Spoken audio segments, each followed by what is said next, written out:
ሰላም ጤና ይስጥልን ወደ ሸገር ታይምስ ቤተሰቦች እንደምን አላችሁ? የሰዓቱ ዜናችን ነው ተጀመረ። አበይት ጉዳዮችን አስቀድመን እናስተዋውቃችሁ። በኬንያ የኢትዮጵያ ባለሙሉ ስልጣን አምባሳደር ጀነራል ባጫ ደበሌ በሀገር ውስጥ መንግስትን እየተዋጉ ነው የሚገኙ አማጺያሎች አነጋጋሪ መልእክት አስተላልፈዋል። ጀነራል ባጫ ደበሌ 4 ኪሎን አታስቡት፣ ነገር ግን ገንዘብ ከፈለጋችሁ መንግስት ተደራድራችሁ ይስጣችሁ ሲሉ ያስተላለፉት መልእክት በዜናችን የሚዳሰስ ይሆናል። የኢትዮጵያ አየር ኃይል ዋና አዛዥ የሆኑት ሌተና ጀነራል ይልማ መርዳሳ በሰሜን ምዕራብ ኢትዮጵያ ሸረሪና የድንበር አካባቢ ከሰሞኑ ከተቀሰቀሰው ግጭት ማግስት ስለ ኢትዮጵያ አየር ኃይል ጥንካሬ ተናግረዋል። ጀነራሉ ኢትዮጵያን ሊፈታተኑ የሚሞክሩ ኃይሎችን ድባቅ የሚመታ ጀግና አየር ኃይል ተገምቷል ሲሉ ተደምጠዋል። እንመለከተዋለን። አንድ የኢትዮጵያ የንግድ ባንክ ላይ መጠነ ሰፊ የሚዲያ ዘመቻ መከፈቱን የባንኩ የውስጥ ምንጮች ያጋሩ መረጃ ያሳያል። ይህ የሚዲያ ዘመቻ የባንኩን ሀብትና ንብረት ለጦርነት ዓላማና ዝግጅት ለመዋል በሚፈልጉ ኃይሎች አማካኝነት የሚመራ ነው ሲሉ ይፋ አድርገዋል። ዝርዝሩ በሰዓቱ ዜናችን የሚደመጥ ይሆናል። ከዚህ ባለፈ በዛሬው ዕለት በመንግስት ኃይሎች ቁጥጥር ስር ውለዋል በሚል የተነገረላቸው 2 ፖለቲከኞችና አንድ ጠበቃን በተመለከተ የተሰማ መረጃም የሚዳሰስ ይሆናል። እንደተለመደው የሰማችሁን አብራችሁን ቆዩ።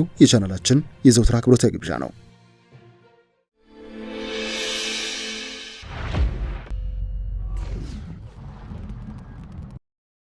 ፋኖዩን ኦላ አይመጡም፣ በጭራሽ ምኑናል አይመጡም። ካፓሲቲም የላቸውም። መጥቶም የሚያደርጉት ነገር የለም። ምን ያደርጋል? እስኪ ማን ነው የሚመጣው? ዘመነ ካሴ ነው የሚመጣው?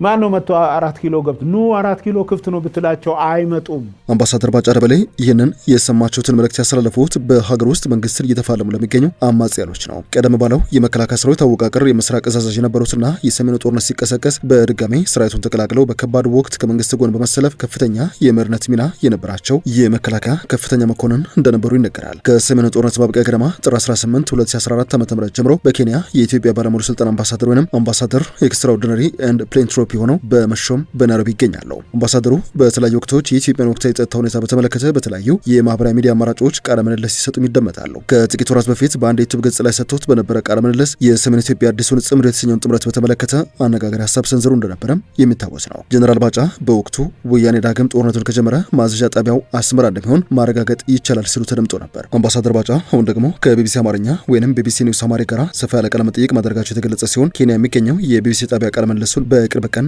እንደሚያሰራጩ አስታውቋል። ሆኖም ቢቢሲ አማርኛ የቃለ ምልልሱ ሙሉ ክፍል ከማሰራጨቱ በፊት ማስታወቂያ ወይንም አጭር ክሊፕ ቀንጭቦ ያወጣ ሲሆን የጀነራሉ ኢንተርቪው ገና ከወዲሁ እንደተለመደው የብዙዎችን ትኩረት ስቧል። አምባሳደር ባጫ ደበሌ በዚህ አጭር ቅንጭብ በሀገር ውስጥ ነፍጥ አንግበው ስለሚንቀሳቀሱ አማጺያሎች አነጋጋሪ ሀሳብን የሰነዘሩት ጀነራል ባጫ በሀገሪቱ የተለያዩ አካባቢዎች የተካሄዱ የሚገኙ የትጥቅ ግጭቶች ከመጨራረስ ውጪ ምንም አይነት ትርጉም ያለው መፍትሄ ወይንም ፖለቲካ ለውጥ ሊያመጡ እንደማይችሉ አስገንዝበዋል። በሽብርተኝነት የተፈረጀው ኦነግ ሸኔ ወይንም የኦሮሞ ነጻነት ሰራዊት እንደዚሁም በጽንፈኝነት የሚፈረጀውን ፋኖን የትጥቅ ትግልና ወታደራዊ አቅም አስመልክተው ሲናገሩም ግልጹን ልንገራ 4 ኪሎ ክፍት ሆኖ ንጉቡ ቢባሉ አንዳቸውም 4 ኪሎ መጥቶ አይይዙም። ፋኖም ሆነ የኦሮሞ ነጻነት ሰራዊት እነዚህ ያሎች አይመጡም በጭራሽ ምን ሆናል ሲሉ ለሚጠይቃቸው ጋዜጠኛ ሲመልሱ ታይተዋል። ባጫ ይቀጥላሉ። እነዚህ ያሎች አቅም የላቸው መጥተውም የሚያደርጉት አንዳች ነገር የለም ምን ያደርጋል ሲሉም ነው የሞገቱት። ጀነራል ባጫ እነዚህ ያሎች መጥተው ምን ያደርጋሉ ሲሉ ጠይቀው ዘመነ ካሴ ነው የሚመጣው ወይንስ ጃለመሮ በማለትም እነዚህ ሰዎች መጥተው 4 ኪሎ መግባትና ሀገር የመምራት አቅም የላቸውም ሲሉ ተናግረዋል። ይህ ነገር ይቅር ሲሉ የጠየቁት አምባሳደር ባጫ ገንዘብ ከፈለጉ ከመንግስት ጋር ተደራድረው መንግስት ገንዘብ ይስጣቸው በማለትም የመፍትሄ ሀሳብ ሰንዝረዋል። አለበለዚያ አለማቸው የህዝብ ጥያቄ መመለስ ከሆነ ህዝቡ ባሳለፍነው ምርጫ ተውይ ሲል መልእክት አስተላልፏል ሲሉ ነው የተናገሩት። በዚህ መነሻ ጀነራል ባጫ እነዚህ ያሎች የያዙትን ይተውት ሲሉ ጥሪ አቅርበው ሰላም ካልመጣ ውጤቱ መጨራረስ ካልሆነ በስተቀር አሸናፊ ተሸናፊ የሚባል ነገር የለውም በማለት አጽንኦት ሰጥተው ሞግተዋል። የሰዓቱ ዜናችን እንደቀጠለ ይገኛል። የኢፌዴሪ አየር ኃይል ዋና አዛዥ የሆኑት ሌተና ጀነራል ይልማ መርዳሳ ከጥቂት ቀናት በፊት በሰሜን ምዕራብ ኢትዮጵያ ሸረሪና አካባቢ ከተከሰተው የድንበር ግጭት ማግስት ስለ ሰራዊቱ ወይንም ስለ ኢትዮጵያ አየር ኃይል ጥንካሬ ሲናገሩ ተደምጠዋል። ጀነራል ይልማ ኢትዮጵያ ሊፈታተኑ የሚሞክሩ ኃይሎችን ድባቅ የሚመታ ጀግና አየር ኃይል ተገንብቷል ሲሉ ነው የተናገሩት። የአየር ኃይሉ የ3ኛ አየር ምድብ ላስመዘገበው የላቀ ግዳጅና የስራ አፈጻጸም ስኬት በድሬዳዋ ከተማ በሚገኘው የምድቡ ጠቅላይ መምሪያ የእውቅናና የምስጋና መርሃ ግብር ተካሂዶ ነበር። ጀነራል ይልማ በዚህ ወቅት እንደተናገሩት መከላከያ ሰራዊት በስወርና በቴክኖሎጂ ከፍተኛ ለውጥ እያደረገ ይገኛል ባይ ናቸው። አሁን የምንገኝበት ዘመን የውጊያ አካሄድና ስልት ለመገመት በሚያዳግት መልኩ በፍጥነት እየተቀያየረ ያለው አዛዡ ኢትዮጵያ በምትገኝበት ቀጠናም ያለው የኃይል አስተላለፍ ተለዋዋጭና ኢተገማች ነው ሲሉ ጠቁመዋል። የፌዴራል አየር ኃይልም ይህንን ታሳቢ በማድረግ የዘመኑ ቴክኖሎጂ መጠቀም የሚችል የሰው ኃይል በማውቃት በርካታ ፓይለቶችን፣ ቴክኒሻኖችንና የአስተዳደር ባለሙያዎችን እያፈራ ይገኛል ያለ ሲሆን የዘመኑ ቴክኖሎጂ የታጠቀ እንደሚገኝ አረጋግጠዋል። 3ኛው አየር መደብም የሪፎርሙ አካል በመሆን በርካታ ስራዎችን በማከናወን ልዩ ታሪክ ያለው እንደሆነ ነው የተናገሩት። በምስራቁ ክፍል የሚገኘው የአየር ኃይል ምድብ ኮሎኔል በዛብህ ጴጥሮስና ኮሎኔል ባጫው እንዲን የመሳሰሉ በርካታ ጀግኖችን ያፈራ ነው ያሉ ሲሆን አሁንም ያንን የጀግነት ታሪክ እያደሰ በርካታ ተተኪ ወጣት በራሪዎችን በአጭር ጊዜ በጥራትና በብዛት እያፈራ ይገኛል ነው ያሉት። ኢትዮጵያን ሊፈታተኑ የሚሞክሩ ጠላቶችን መመከትና ድባቅ መምታት የሚያስችል ጀግና ተቋም መገንባቱን የገለጹ ሲሆን የምድብ አመራሮችና የሰራዊት አባላት ግዳጃቸውን በጀግንነትና በስኬት በመወጣታቸው ሊኮሩ ይገባል ነው ያሉት። ወደ ዜናችን ሌላኛው ክፍል እናምራ። ሳልሳይ ወያነ ትግራይ በወልቃይት ወይንም በምዕራብ ትግራይ ሸረሪና አካባቢ ከተከሰተው የትጥቅ ግጭት በኋላ ውጥረቱ እንዲረግብ ጥሪ አቅርበዋል። በኢትዮጵያና ሱዳን ድንበር አካባቢ በሚገኘው ወልቃይት ወይንም በትግራይ ክልል አገላለጽ ምዕራብ ትግራይ ሸረሪና አካባቢ በኢትዮጵያ መንግስትና በትግራይ ኃይሎች መካከል የተፈጠረው የትጥቅ ግጭት መከሰቱን የሚያመላክቱ ሪፖርቶች ከፍተኛ ስጋት እንደፈጠሩበት የገለጸው የሳልሳይ ወያነ ትግራይ ውጥረቱ እንዲረግብ ጥሪ አቅርበዋል። ፓርቲው ባወጣው መግለጫ የተባባሰው ውጥረት ወደ ሰፊ የትጥቅ ግጭት የመሸጋገር አደጋን በመጨመር በሲቪሎችና በቀጠናው መረጋጋት ላይ ከባድ መዘዝ ሊያስከትል ይችላል ሲል ነው ያስጠነቀቀው። ከዚህ ውጪ ግጭቱ በርካታ ሲቪሎች ከመኖሪያ ቀያቸው ተፈናቅለው ደህንነት ወዳለባቸው ስፍራዎች እንዲሸሹ አስገድዷቸዋል ሲል ነው የተደመጠው። በግጭቱ ሳቢያ ሰብአዊ ተጽዕኖ ከፍተኛ አሳሳቢ ነው ያለ ሲሆን በዓለም አቀፍ ሰብአዊ ሕግ መሰረት የሲቪሎች ጥበቃ ቅድሚያ ሊሰጠው እንደሚገባም አስገንዝበዋል። የፓርቲው መግለጫ ሲቀጥል አሁን የተፈጠረው ውጥረት የሰላም ሂደቱን በመተግበርና በመከታተል ረገድ ያሉ ክፍተቶችን እንደሚያሳይና ሰላሙን ለማስቀጠል ቃል የገቡ ወገኖች እንደዚሁም የሰላም ጥረትን የሚደግፉ ቀጠናዊና ዓለም አቀፍ አጋሮች ግጭቱ እንዳይባባስና የተገቡ ቃሎችም እንዲከበሩ አስቸኳይ እርምጃ ይውሰዱ ሲል አሳስበዋል። በተጨማሪም አሁንም ሰፊ ግጭትን ለመከላከል እድል አለ ሲል የገለጸ ሲሆን ሁሉም ወገኖች ራሳቸውን ከድርጊታቸው እንዲቆጠቡ አስቸኳይ የተኩስ አቁም እንዲያደርጉም ጥሪ አቅርበዋል። በማከልም ልዩነቶቻቸውን በውይይት እንዲፈቱ የጠየቀ ሲሆን ወታደራዊ ግጭት መባባሱ የሰላማዊ ሰዎችን ስቃይ ብቻ እንደሚያባብስና ዘላቂ ሰላም የማስፈን ተስፋን እንደሚያዳክም በመጥቀስም በብርቱ አስጠንቅቀዋል። በመጨረሻም የትግራይና የቀጠናው ህዝቦች ዘላቂ ሰላም፣ ደህንነትና መረጋጋት እንደሚገባቸው የገለጸው ሳልሳይ ወያነ ትግራይ ሌላው ዳሜ የአመፅ ዑደት እንዳይደገም አስቸኳይ እርምጃ ይወሰድ ሲል ነው ጥሪ ያቀረበው። የአንበሳ ባንክ አመራሮች ላይ የህወሓት ሚዲያዎችና የዲጂታል ሰራዊት በመቀናጀት አዲስ ዘመቻ ከፍቶብናል ሲሉ የመረጃ ምንጮች ይፋ አድርገዋል። ለጉዳዩ ቅርብ የሆኑ ምንጮች ባጋሩ መረጃ ባለፉት በርከት ላሉ ወራት አዲስ አበባ ተቀምጠው የህወሓትን ዓላማ ያስፈጽማሉ የተባሉ ባለሀብቶችና የቦርድ አባላት በተቀረው ቦርድና ማኔጅመንት ላይ ከፍተኛ ጫና አሳድሯል ሲሉ ነው የገለጹት። ከእነዚህ መካከል ገንዘብ በማይገባ መልኩ ለህወሓት የአመፅ እንቅስቃሴና ዝግጅት በግለሰቦችና ኩባንያዎች ስም በብድር መልክ ካልሰጣቸው በማለታቸው ልዩነቱና መካረሩ ተጠናክሮ ቀጥሏል ባይ ናቸው። በተለይ በኮንትሮባንድ ንግድ በአዲስ አበባና በመቀለ እስከ አስመራ ከሻዕቢያ ጋር በጥምረት እየሰሩ ያሉ አካላት ናቸው ያሏቸው ሰዎች እጅ ያለበት የሚሉት ምንጮች የባንኩን አመራር ከስልጣን እንዲነሳና ህወሓት የሚዘውረው ቦርድና ማኔጅመንት እንዲመጣ ሲጥሩ ነበር ሲሉ ነው የተናገሩት። ጉዳዩ ህጋዊ ጥያቄ እንዲመስል ለብሔራዊ ባንክ ህገወጥ አሰራርና የአመራር ምርጫ መጭበርበር እንደነበር ጭምር ለኢትዮጵያ ብሔራዊ ባንክ በመጠቆም ወከባውን አጠናክረው ቀጥለው እንደነበረ ምንጮቹ አስታውሰዋል። ብሔራዊ ባንክ በቂ ምርመራ አድርጎ ምንም አይነት ህገወጥ አሰራር በባንኩ አመራር እንዳልተፈጸመ ቢያረጋግጥም የጠቅላላ ጉባኤ ተጠርቶ በቀጣይ ወር የቦርድ ምርጫ ይደረግ ሲል መወሰኑን ምንጮች ጠቅሰዋል። አሁን በዲጂታል ሰራዊት በኩል ህወሓት የከፈተው ዘመቻ በቦርድ ምርጫ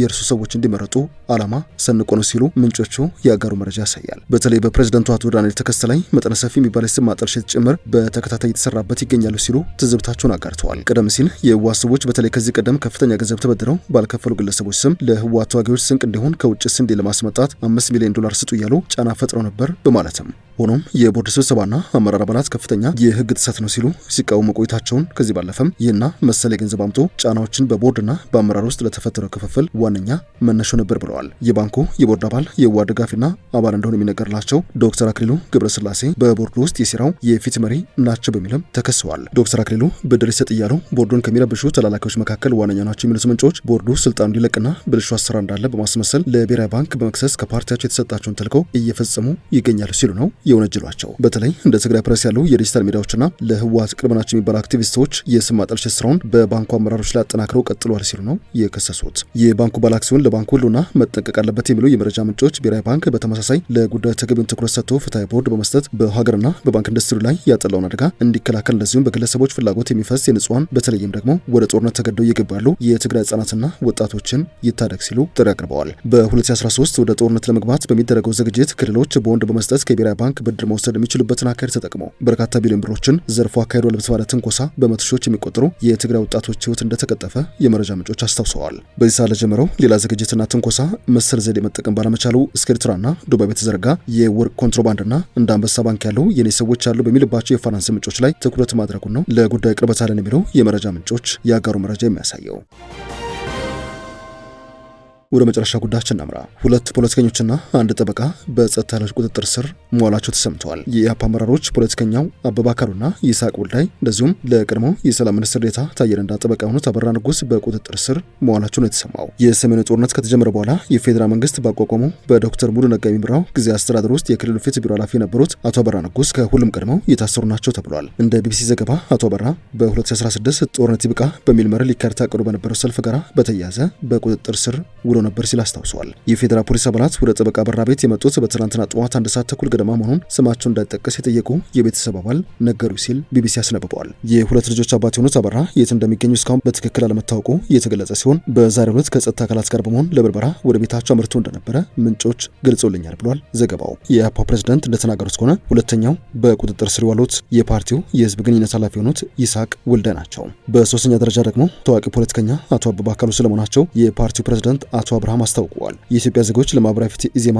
ዋና ጸሐፊ የነበሩት አበባ አካሉ ከሐምሌ 2016 ጀምሮ ሌላኛው ተቋሚ ፓርቲ ኢህአፓን መቀላቀላቸውን ዘገባው አስታውሷል። አበበ ከመኖሪያ ቤታቸው ውጪ በሆነ ስፍራ የተያዙት ምሽት ላይ መሆኑን የኢህአፓ ፕሬዝዳንት አብርሃም ለዜና ምንጩ ተናግረዋል። ፖለቲከኛው ከትናንት ምሽት እስከ ዛሬ ጠዋት ድረስ ያሉበት ሳይታወቅ መቆየታቸው በቤተሰቦቻቸው ዘንድ ስጋት ፈጥሮ እንደነበር አስታውሰዋል። እስከ ጠዋት ድረስ ቤተሰቡ ከፍተኛ ስጋት ላይ እንደነበር ያስታውስ ሲሆን አሁን ላይ በቅርብ ሰዓት ወደ ሜክሲኮ ታስሮ እንዳለ ማረጋገጥ ተችሏል ሲሉ እኩለ ቀን ገደማ ለዜና ምንጩ በሰጡት ቃለ ምልልስ ይፋ አድርገዋል። አቶ አበበ ያሉበት ቢታወቅም እስካሁን ድረስ ከቤተሰቦቻቸው ጋር እንዳልተገናኙ የዘገበው ቢቢሲ ጠበቃ አበራም ከቤተሰቦቻቸው ጋር እንዳልተገናኙ ሰምቻለሁ ብለዋል። ሁለቱ ፖለቲከኞችና የህግ ባለሙያው እስካሁን ድረስ ፍርድ ቤት አለመቅረባቸውን ሌላ ምንጭ እንደነገሩት የዜና ምንጩ አስነብበዋል። ወደ ሸገር ታይምስ ቤተሰቦች የሰዓቱ ዜናችን አበቃ። ስላደመጣችሁን አመሰገንን። በያላችሁበት ሰናይ ጊዜ